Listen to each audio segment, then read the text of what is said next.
வாழ்க வளமுடன். நம்மனம் பார்க்கும் வீவர்ஸ் எல்லாருக்கும் வணக்கம். இன்னைக்கு சன்னா பிரியாணி செய்ய போகிறேன். சன்னா பிரியாணி எப்படி செய்யுதுன்னு பார்க்கலாம் வாங்க. போகலாம்.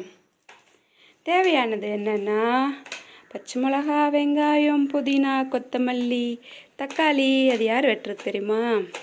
மாமா வெட்டிகிட்ருக்காங்க தக்காளி. அப்புறம் இஞ்சி பூண்டு விழுது அரைச்சி வச்சுருக்கேன். இந்த 100 எண்ணெய் எடுத்து வச்சுருக்கேன். லெமன் எடுத்து வச்சுருக்கேன். பட்டை, கிராம்பு, ஏலக்காய் அதெல்லாம் எடுத்து வச்சுருக்கேன். இங்கே வந்து சன்னா வந்து கொஞ்சம் போல் வேக வச்சுருக்கேன். முழுசாக வேகலை, ஆஃப் பாயில். இப்போ சட்டி வந்து பானை வந்து காஞ்சிட்ருக்கு. சட்டியே இல்லை, பானை இல்லை, குக்கர் காஞ்சிட்ருக்கு. இப்போது நம்ம எண்ணெய் ஊற்றிக்குவோம். குக்கர் காஞ்சிட்டு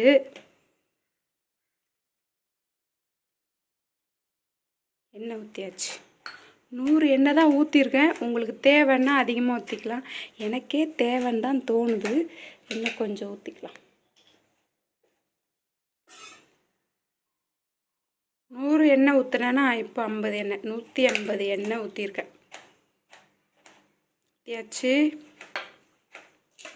இப்போது எண்ணெயும் சூடாகி புகை வந்துட்டுருக்கு. இப்போ இதெல்லாம் போட்டுடலாம். மசாலா ஐட்டம் எல்லாத்தையும் போட்டுடலாம். போட்டாச்சா?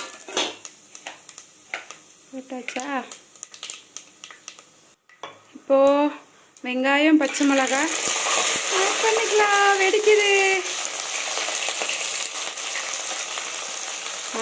ஹெல்பிங்க்கு ஒரு ஆள் வந்தாச்சு.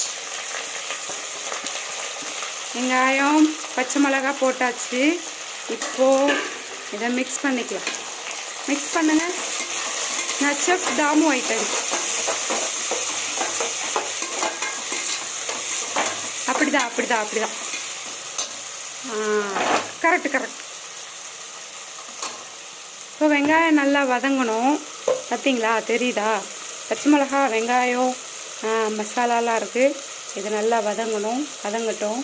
இந்த பிரியாணி, சன்னா பிரியாணிக்கு பாஸ்மதி ரைஸ் நல்லாயிருக்கும். நான் வந்து பாஸ்மதி ரைஸ் யூஸ் பண்ணல. இன்றைக்கி சாப்பாடுக்கு என்ன அரிசி யூஸ் பண்ணுறோமோ அந்த அரிசி தான் யூஸ் பண்ணுறேன். அடுத்தது வேகட்டும்.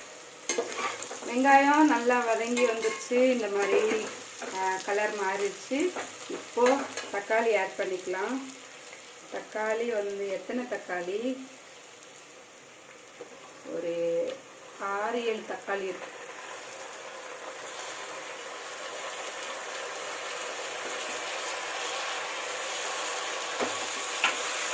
வெங்காயம் வந்து 5 வெங்காயம், தக்காளி வந்து அதோட 2 எக்ஸ்ட்ரா எடுத்துருக்காங்க. ஏன்னா இதில் வந்து நம்ம காய்கறி எதுவும் போடுறதில்ல, சன்னா போடுறதுனால அது கூட பிளெண்ட் ஆகி இருக்கணும் இல்லைங்களா, அதனால கொஞ்சம் தக்காளி அதிகமாக போட்டு. இப்போ இது நல்லா வதங்கட்டும். இது கொஞ்சம் உப்பு போட்டு மிக்ஸ் பண்ணி வச்சுக்குவோம். மிக்ஸ் பண்ணிவிட்டு இதை மூடி போட்டு மூடி வச்சுருவோம். ஓப்பன் பண்ணி பார்க்கலாம்.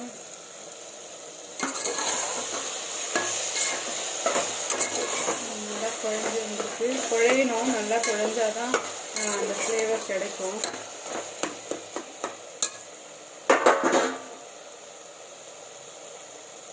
இப்போது இஞ்சி பூண்டு போட்டுக்கலாம். நான் ஒரு 2 ஸ்பூன் போட்டுக்கிறேன்.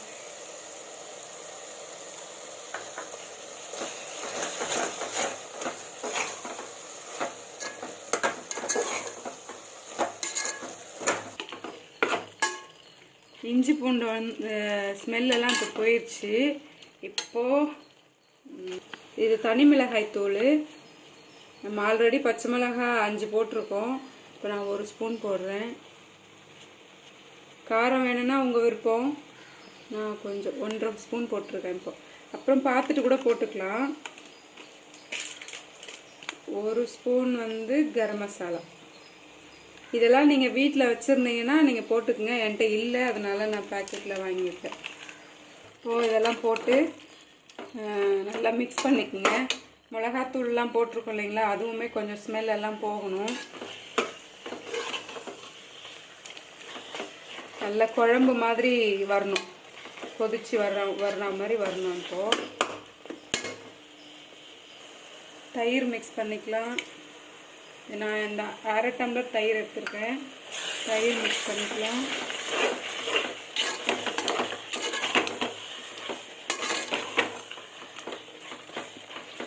இதுக்கப்புறம் நான் 1/2 லெமன் புழிஞ்சு வச்சுருக்கேன்.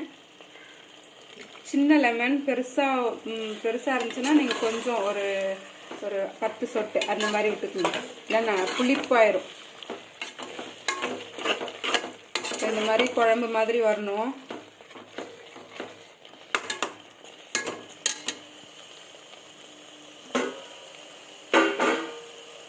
இந்த ஸ்டேஜில் நான் வேக வச்சுருக்கேன். அதிகமாக வேக வைக்கல, 1/2 பாயில் தான் பண்ணியிருக்கேன். இந்த சன்னாவை வந்து இதுக்குள்ளே போட்டுக்கலாம்.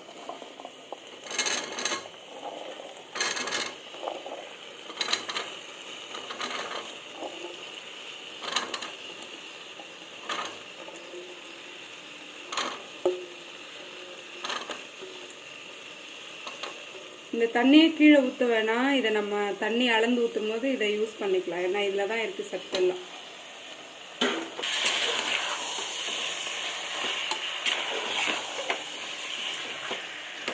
இதை நல்லா மிக்ஸ் பண்ணிக்கோங்க.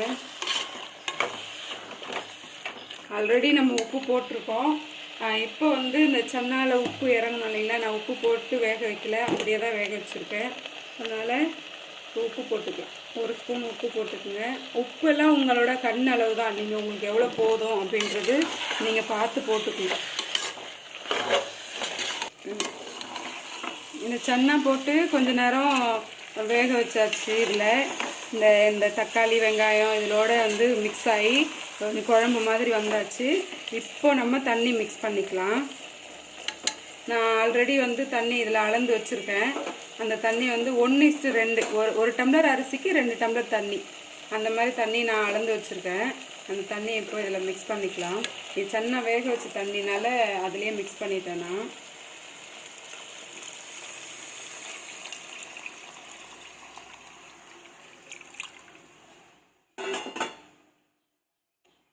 இப்போது இந்த தண்ணி ஊற்றியாச்சு. சன்னா நல்லா வெந்து வரணும். ஆல்ரெடி பாதி பாயில் பண்ணி தான் வச்சுருக்கேன்னா, இருந்தாலும் இது நல்லா கொதித்து வரணும். கொதித்து வரும்போது நீங்கள் உப்பு காரெல்லாம் செக் பண்ணிக்கோங்க. கொதித்து வந்த பிறகு அரிசி போட்டுட்டு தம் போட்டுடலாம். நீங்கள் தம் போட விருப்பம் இல்லை அப்படின்னா 2 விசில் விட்டுட்டு ஒரு 5 நிமிஷம் தம் வச்சுட்டு இறக்கிட்டிங்கன்னா உடனே ரெடி ஆகிடும். தண்ணி நல்லா கொதிச்சிச்சு, சன்னாவும் வெந்துருச்சு. ஆல்ரெடி வந்ததுனால பாருங்கள் வெந்து போச்சு. இப்போது புதினா கொத்தமல்லி வந்து இதோட போட்டுப்போம். அப்போ அந்த தண்ணியோட கொதித்து அந்த சாரும் அதில் இறங்கி ஸ்மெல்லு நல்லாயிருக்கும். இப்போ போட்டாச்சா, இப்போ அரிசியும் போட்டுக்கலாம். உப்பு காரெல்லாம் பார்த்துக்குங்க. அரிசி இது வீட்டு அரிசி தான். உங்களுக்கு தம் போட விருப்பம் இல்லைன்னா நீங்கள் 2 விசில் வச்சு எடுத்துக்கோங்க. விசில் விட்டு ஒரு 5 நிமிஷம் கழித்து நீங்கள் ஓப்பன் பண்ணிக்கலாம். வேகமாக சமைக்கணும், சீக்கிரமாக சமைக்கணும்னா குயிக்காக முடிஞ்சிடும் இது. நீங்கள் ஆனால் தம் போடுறது வந்து நல்லது. குக்கரில் போடும்போது அது பாயில் ஆகாது. பாயில் மாதிரி ஆனால் பாயில் இல்லை.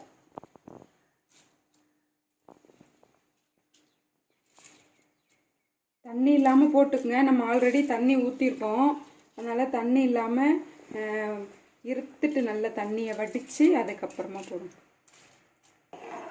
அரிசி போட்டாச்சு. போட்ட பிறகு நீங்கள் நல்லா அடுப்பை வந்து ஃப்ளேம் அதிகமாக வச்சுக்கோங்க. இது நல்லா கொதித்து வரணும். இந்த தண்ணி வந்து கொதித்து சுண்டி வந்து தண்ணி வற்றின பிறகு நம்ம தம் போட்டுக்கலாம். நீங்கள் வேணும்னா அப்படியே குக்கரை மூடி போட்டு விசில் போட்டு வச்சுக்கோங்க. அவ்வளோதான். தண்ணி நல்லா வத்திருச்சு. நம்ம தம் போட்டுடலாம். இந்த மாதிரி ஸ்டேஜில் வரும்போது தம் போட்டுக்குங்க.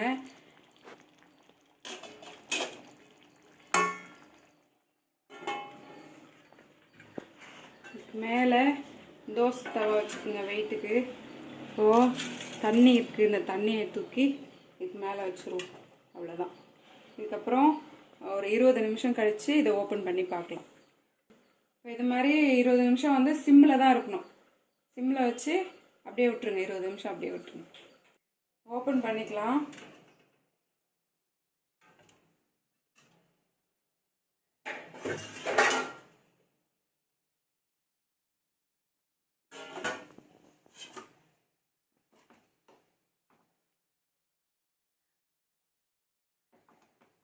நல்லா வெந்து வந்துருக்கு.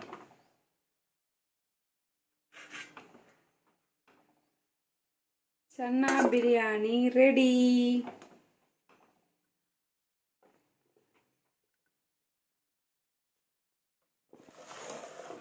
தயிர் பச்சடி.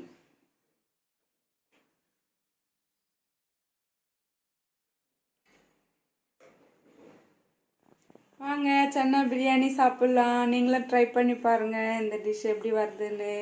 பிடிச்சிருந்தா லைக் பண்ணுங்கள், ஷேர் பண்ணுங்கள், கமெண்ட் பண்ணுங்கள், சப்ஸ்கிரைப் பண்ணுங்கள். நன்றி.